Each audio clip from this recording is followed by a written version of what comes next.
bonjour. Bonjour.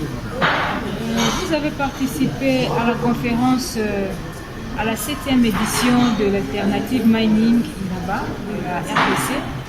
Quelles sont vos impressions par rapport à ces assises? J'ai eu l'honneur de participer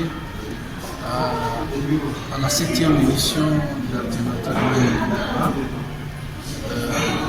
qui a comme thème principal la transition énergétique.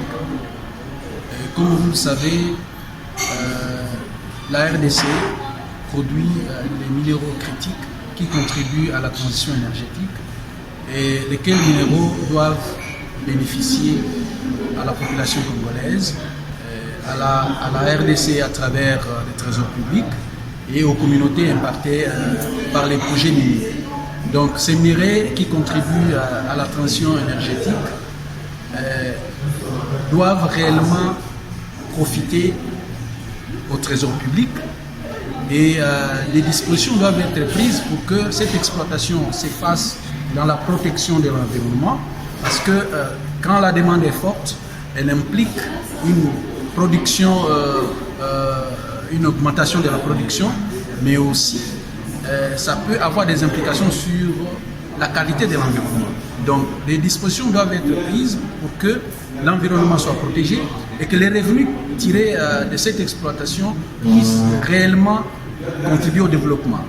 Et nous pensons et nous espérons que s'il y a une bonne gestion de ce secteur, on pourra tirer bénéfice de cette exploitation.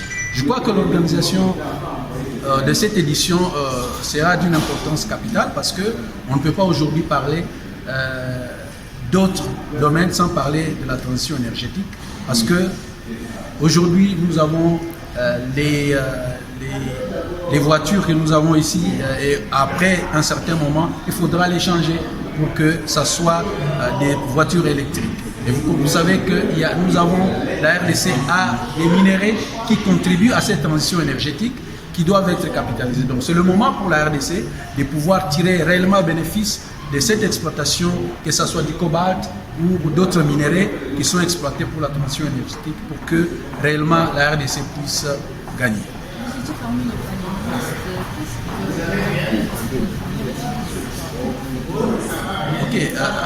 Comme intervenant, j'ai exposé sur les retombées de la transition énergétique sur l'économie du pays.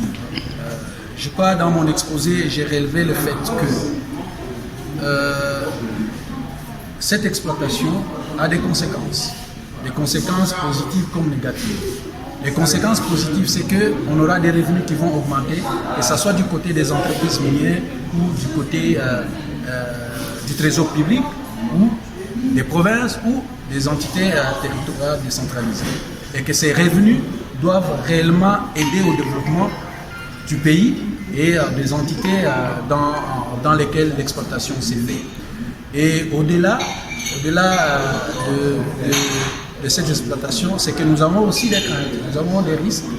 Il faudra que tous ces revenus qui seront récoltés à travers cette phase de transition énergétique puissent réellement aider au développement des entités. Donc que ça soit très bien affecté, que ça soit géré dans la transparence pour que le développement se fasse sentir à travers le pays. Merci.